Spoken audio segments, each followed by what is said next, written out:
Narito na ang mga balita mula sa GMA Integrated News. Ilalagay sa yellow alert status ang Luzon at Visayas grid mamayang hapon. Ayon sa National Grid Corporation of the Philippines, magsisimula yan mamayang 1 p.m.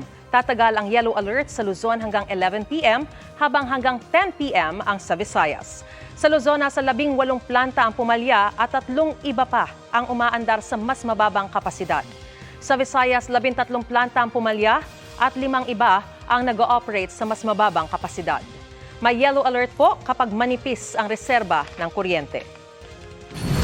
Narito naman ang iba pang balitang binabantayan ng GMA Integrated News. Mga e-bike, e-trike, tricycle at iba pang light vehicle na bawal na sa NCR National Roads, huhulihin na simula ngayong araw. 7 dam sa Luzon, bumaba ang antas ng tubig sa nakalipas na 24 oras.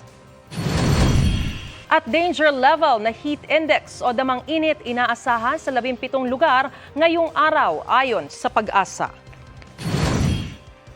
Para sa mas malaking misyon at mas malawak na paglilingkod sa bayan, ako po si Mariz Umali ng GMA Integrated News, ang News Authority ng Pilipino.